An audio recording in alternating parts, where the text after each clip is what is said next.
হাতে নেই ঠিক সেই সময় হয় রাজিন নাইলে নূপুর, দুইজনের একজন এসে আমার সামনে হাজির। মির্জা কামালের লোকজন কোনোদিন সরি বলে না, আর তোর তো শরীরে ডাইরেক্ট মির্জা কামালের রক্ত রয়েছে। মা, হঠাৎ করে যে আমার কি হলো, রাজিন আমাকে হত্যার চেষ্টা করা, তুমি ওদের হয়ে আমার সঙ্গে কথা বলা, সব কিছু আমাকে এলোমেলো করে দিল। তাই তো এইসব ভোলার জন্য কাল রাতে আমি হঠাৎ করে। কেন? তুমি কি এখনো বিশ্বাস করতে পারছো না? তুমি কি ভেবেছিলে আমাদের বিয়েটা হবে না? সত্যি বলতে কি আমি মাঝে মাঝে ভাবতাম যে যা ঘটতে যাচ্ছে সবই হয়তো কল্পনা আমার, আসলে বিয়েটা কখনোই হবে না। এই কথার মানে কি?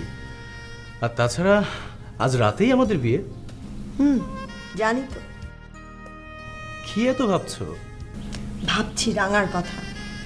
এই বাড়ি থেকে কেউ ওকে রেগুলার খবর দেয়, আর আজকের খবরটা যদি রাঙার কাছে পৌঁছায় তাহলে একটা না একটা সিক্রেট হবে। আমি আছি, তুমি কোনো চিন্তা করো না। আজ থেকে তোমার সব চিন্তা আমার।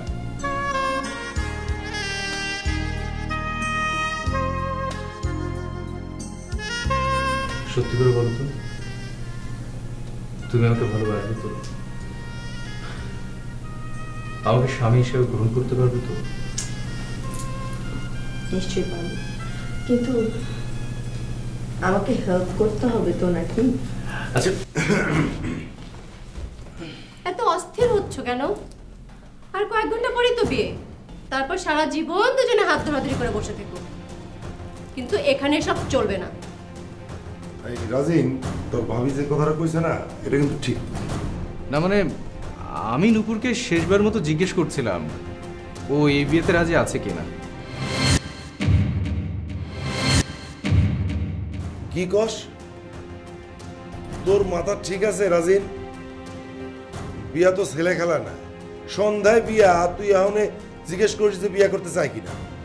কেন লোক হাসাচ্ছ নূপুর? তোমরা যে দুজন গোপনে গোপনে মন দিয়ে বসে আছো সেটা কি আমরা জানি না?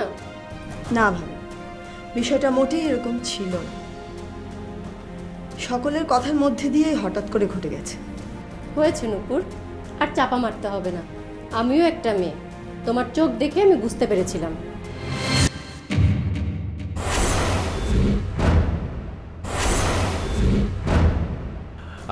ভাবি, আমরা এখন এসব কথা না বলি। শোনো, এই যাই নাও, নূপুর এখন শুধুমাত্র তোমার। তোমাদের পাত্রীর সাথে আমি আর দেখা না করি। মানে কি? দেখা না হইলে বিয়ে হইব কেমনে? অবশ্যই দেখা হবে, তবে সেটা বিয়ের আসরে। ভাবি, এই যে নাও, তোমাদের কন্যাকে তোমাদের হাতে তুলে দিলাম। আমার সাথে কিন্তু আর দেখা হচ্ছে না। এই যে ম্যাডাম, সন্ধ্যার সময় দেখা হবে। এখন আসি।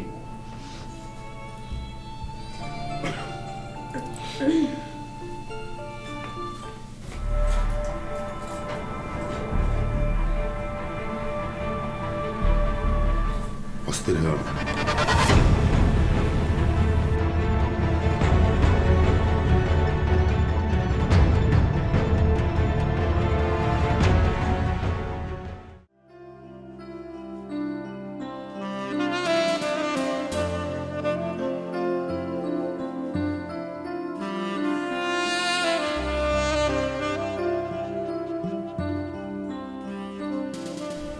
আসতে পারি?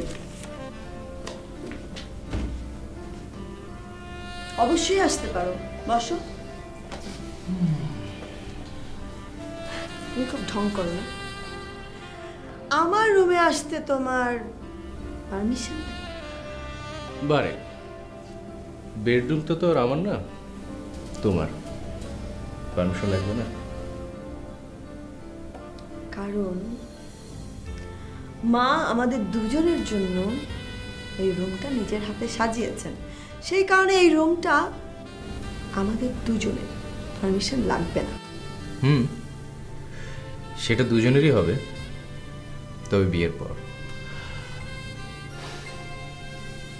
বিয়ের জন্য তো কয়েক ঘন্টা বাকি। ঠিক বলেছ, মাত্র কিছু সময়। কিন্তু আমার খুব ভয় করছে রাজীব। কেন ভয় লাগছে? কিসের ভয়? আমার সাথে বিয়ে হচ্ছে সেই ভয়? থাক, তুমি খালি ফাজলামি করো, সেজন্য না। এই যে এত গোপনীয়তা, এত কিছু, এরপরেও যদি বিকন আর রাঙা জেনে যায়।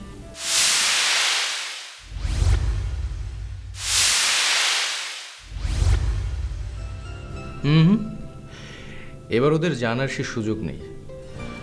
আর রাঙাও এখন এই বাসায় আসবে না। আসতেও তো পারে। মনে হয় না, কারণ ওরা ওকে কঠিন পাহারায় আটকে রেখেছে, যাতে করে এই বাসায় আসতে না পারে।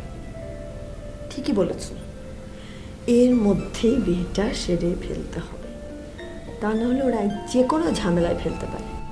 ঝামেলা না, সমস্যা শুধু এই, আমার জানের রিস্ক। ওরা যখন তখন যে কোনো সময় কাউকে মেরে ফেলতে পারে।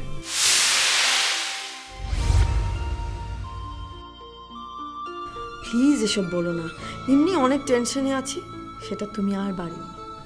টেনশন কেন করছো? বলেছি তো কোনো সমস্যা নেই।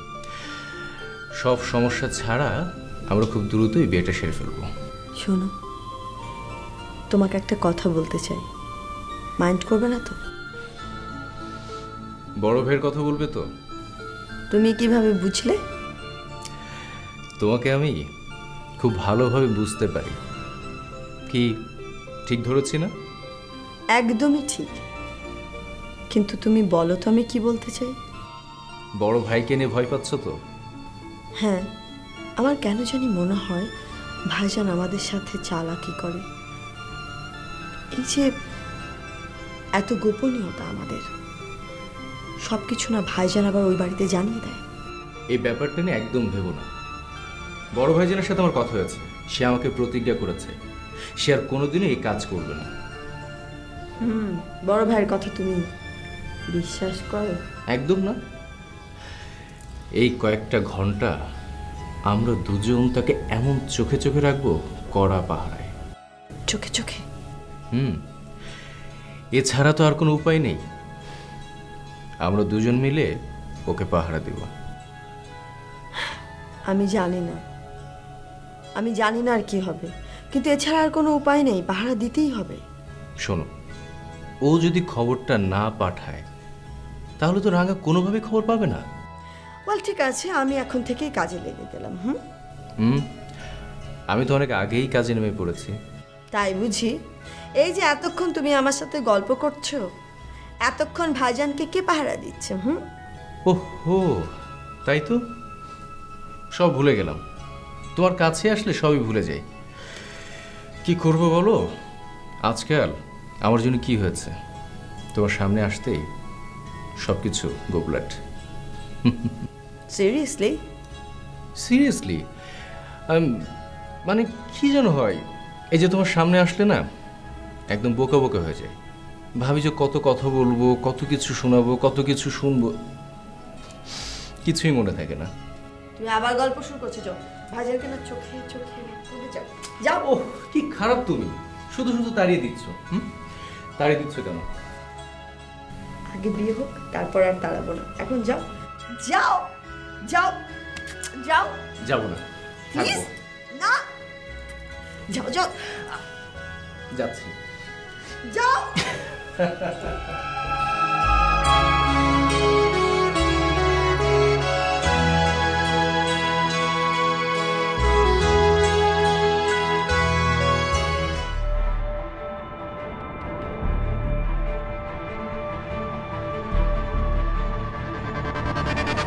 বিয়ার খবরটা কেমনে জানাই রাঙারে?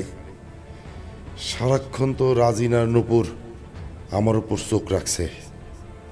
তাইলে যাই, বাথরুমে যাই। বাথরুমে গেলে তো আর কেউ বুঝবো না। বাথরুমে যাই আমি ফোন করতেছি।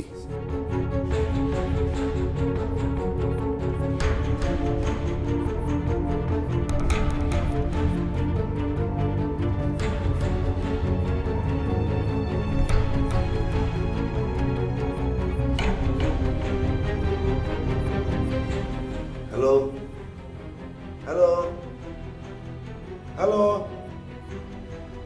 হ্যালো, নেটওয়ার্কই তো নাই। Hello hello hello hello hello,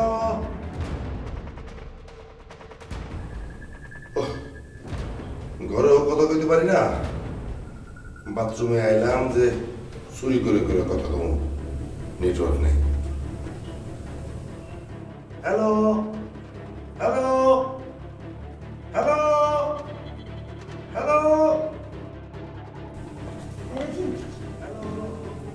রাজি, কি বল?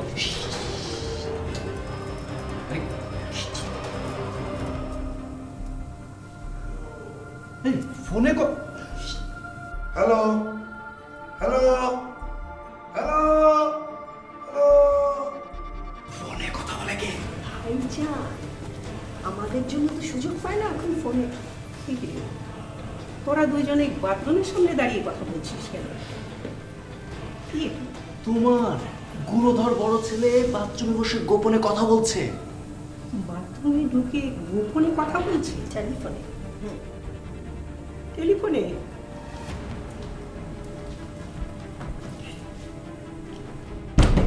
হাসিন, এই হাসিন, বেরো গাধা। বাথরুমে ঢুকে ফোনে কথা বলছে, সারা বাড়িতে তো জায়গা নেই। বেরো। হায় হায়, মা এত টের পেয়ে গেছে। আসতাছি মা, আসতাছি। আশ্চর্য কথা। এই, সারা বাড়িতে কোনো জায়গা নেই?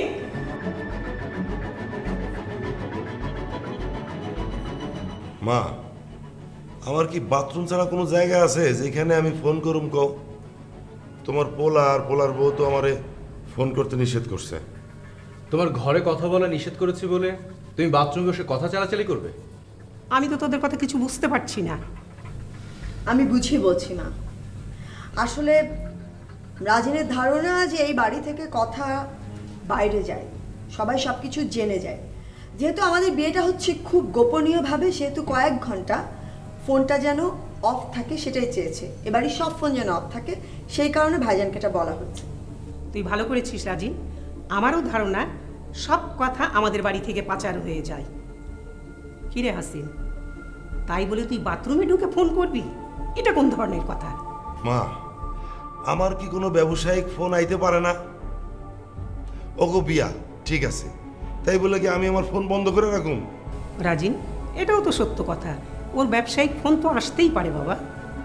তা বড় ভাই, কার সাথে এত জরুরি কথা বলছিলে বাথরুমে বসে? অনেক জরুরি বলেই তো আমি বাথরুমে ঢুকে ফোন দিছি।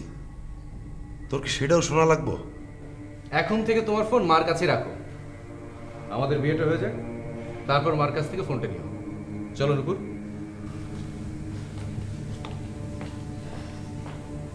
মা, মা, এটা কি বাড়ি নাকি কোনো জেলখানা? মা তুমি কও। থাক না বাবা, কয়েকটা ঘন্টার ওই ফোনটা নাই করলি। ওদের মনের মধ্যে ভয় ঢুকেছে, বুঝতেই তো পারছিস। বিয়েটা হয়ে যাক, তারপরে যত খুশি তত ফোন করিস। থাক, মন খারাপ করিস না।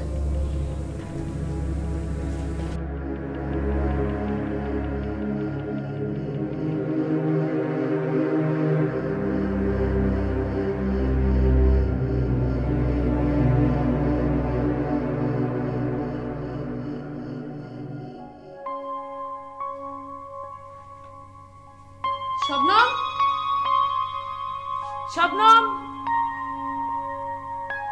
শবনম, আমাকে ডেকেছেন? শবনম, আমি চিন্তায় শেষ হয়ে যাচ্ছি। রাজিন ভাই নতুন করে কিছু কি করেছে? রাজিন তো প্রত্যেকদিন নতুন নতুন কিছু ঘটাতে না, আমি ওর কথা বলছি না। তাহলে কার কথা বলছেন? হাসিন ভাই, ওনার খবর কি তুমি জানো? না, আমার সাথে হাসিন ভাইয়ের এখন আর তেমন কোনো যোগাযোগ নেই। আপনি হাসিন ভাইকে কেন খুঁজছেন? আমার ফোনে আমি হাসিন ভাইয়ের মিস কল দেখলাম, নিশ্চয়ই উনি আমাকে কোনো কাজে ফোন দিয়েছিল। আপনি কেন হাসিন ভাইকে কল ব্যাক করছেন না? সেটা কি আর বাকি রেখেছি? সে কখন থেকে আমি ওনাকে ফোন দিয়ে যাচ্ছি, বাট ওনার ফোনটা অফ। Phone off? আহা, আপনি চিন্তা করছেন কেন? নিশ্চয়ই ওনার ফোনে চার্জ নেই, কিছুক্ষণ পর আবার পাবেন। আমি সকাল থেকে ট্রাই করে যাচ্ছি ফোনে, বাট ফোনটা অফ। আর একজন বিজি পার্সন নিশ্চয়ই তার ফোনটা এতক্ষণ অফ রাখবে না, তাই না? সকাল থেকে ফোন অফ কেন? সেটা তো আমিও বুঝতে পারছি না। যদি আমি জানতাম তাহলে কি আমি তোমাকে জিজ্ঞেস করতাম? রাজিন ভাইকে ফোন দিয়েছিলেন? দিয়েছিলাম। ও তো আমার ফোনটা ধরবে না, আমি সেটা জানি, তারপরেও ফোন দিয়েছিলাম। বিকুন ভাইকে কি ব্যাপারটা জানাবেন?